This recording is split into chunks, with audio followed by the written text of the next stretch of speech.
Now, here's a tough one for you. Can cognitive defense be systemized, or is it inherently personalized? There's not enough research, not enough studies on this. Um, I've read tons of studies on uh, trying to do pre-bunking of what they call misinformation. A lot of this work came out of Cambridge, doing some magnificent work out of their psychology labs. And the question that I've asked them is how does the efficacy of your programs, how do they work over time? Because if you look back to the Ebbinghaus curves of education in the 1860s, the learning curves have not changed. They are still fundamentally the same. And it's the learning curve, the forgetting curve, whatever term you want to use. What creates habituation? And habituation in our sense of life is I can drive while I'm talking to somebody. How am I doing that? Or I'm on automatic pilot. Well, how do you create automatic pilot to have a bullshit detection system in your high speed emotional response mechanisms?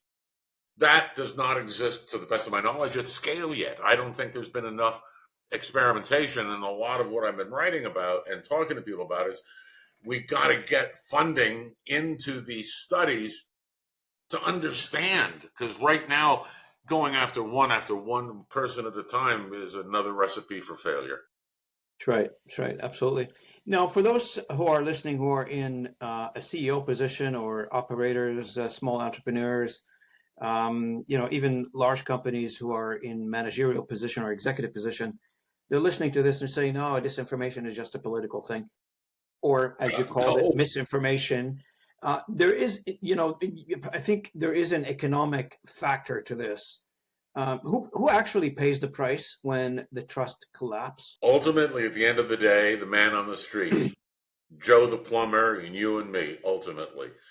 Organizations are having a difficult time, understandably so, realizing that their organization, their entity, their enterprise, whatever term they want to use, is a cognitive entity as well.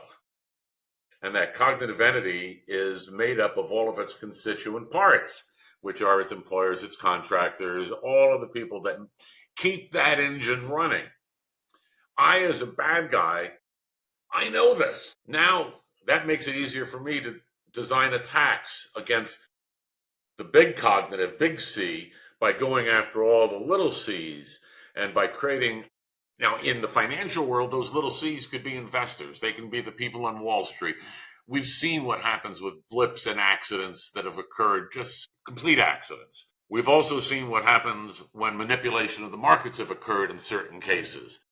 Massive blips that occur for a few trading cycles, and that's it. Organizations need to realize, no matter how big or small they are, that they are a cognitive entity that needs to be defended as well.